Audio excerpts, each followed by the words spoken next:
سبحان اللہ والحمد للہ۔ بسم اللہ الرحمن الرحیم۔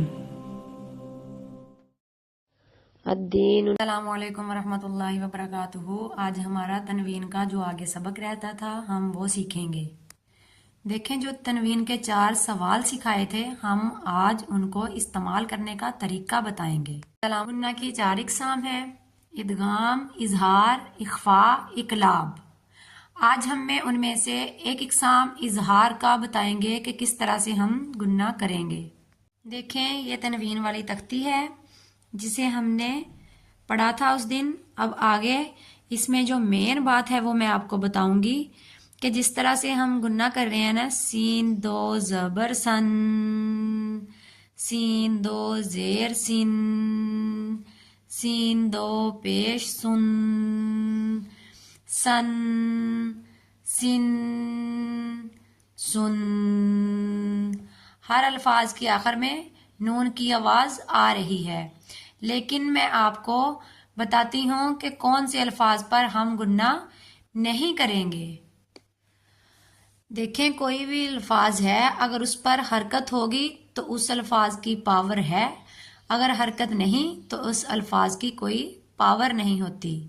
جس طرح کہ اگر کسی الفاظ کے ساتھ خالی یا آ جائے، جیسے یہ دال ہے، دال 2 زبر دن، اس کے ساتھ یا ہے، اس یا کو ہم نہیں پڑھیں گے، اس کی کوئی پاور نہیں، صرف ہم دال کو پڑھیں گے۔ دال 2 زبر دن، دال 2 زیر دن، دال 2 پیش دن، دن، دن، دن۔ اب جن الفاظ پر ہم گننا نہیں کریں گے وہ یہ ہیں جن الفاظ کے آخر میں 8 الفاظ آ جائیں، 6 حروف ہلکی جو میں نے آپ کو پچھلی ویڈیو میں بتائے ہیں: حمزہ ہا، عین ہا، غین خا، یہ 6 حروف ہلکی ہیں۔ اگر کسی حروف کے آگے ان حروف ہلکی میں سے کوئی حرف آ جائے تب بھی ہم گننا نہیں کریں گے۔ اور جو آپ لوگوں کو حروف یرملون بتائے تھے، یا، را، میم، لام، واو، نون، ان میں سے صرف را اور لام آ جائیں تو ہم گننا نہیں کریں گے۔ حروف یرملون کے جو باقی 4 الفاظ ہیں میں اپنے اگلے سبق میں بتاؤں گی کہ اسے ہم نے کس طرح اور کہاں استعمال کرنا ہے۔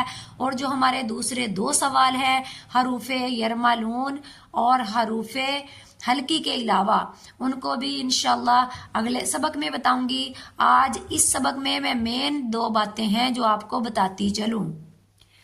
دیکھیں یہ تو ہے، ہم اسے پڑھیں گے تو 2 زبر تن، تو 2 زیر تن، تو 2 پیش تن۔ یہ جو 2 پیش تن ہے نا، اس پر گننا نہیں کریں گے۔ تن پہ بھی گننا ہوگا، تن پہ بھی ہوگا، تن پہ نہیں ہوگا۔ تن، تن، تن، تن پہ گننا نہیں کریں گے، تن، کیونکہ اس کے آگے حروف یرملون میں سے را آ گئی ہے۔ جب را آ جائے تو گننا نہیں ہوگا، اسے ہم تن پڑھ کے آگے والا حرف پڑھیں گے۔ را 2 زبر رن، را 2 زیر رن، را 2 پیش رن، رن، رن، رن۔ اسی طرح سے نون آ گیا ہے، نون پر گننا ہوگا لیکن آخر نون پر گننا نہیں ہوگا، آگے لام آ گیا ہے۔ اور اس حرف کے علاوہ باقی حروف پر ہم اسی طرح سے تنوین پر 2 زبر 2 زیر 2 پیش پر گننا کرتے جائیں گے۔ اور آگے میں بتاتی ہوں کون سے الفاظ ہیں جن پر گننا نہیں ہوگا۔ دیکھیں آگے قاعدے میں ہماری آسانی کے لیے ان لوگوں نے بھی حروف ہلکی اکٹھے دے دیے ہیں۔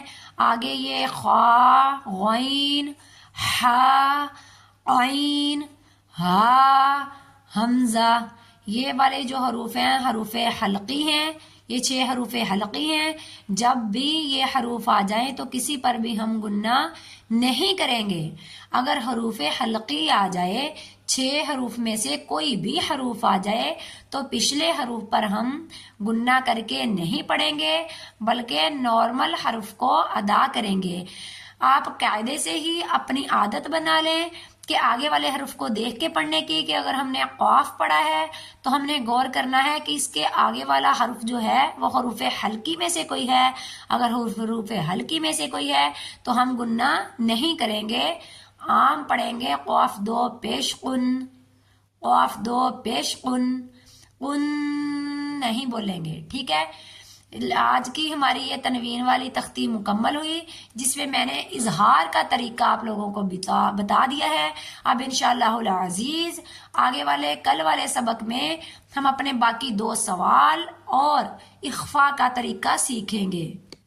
سبحان ربک رب العزت عما یصفون وسلام علی المرسلین والحمد للہ رب العالمین۔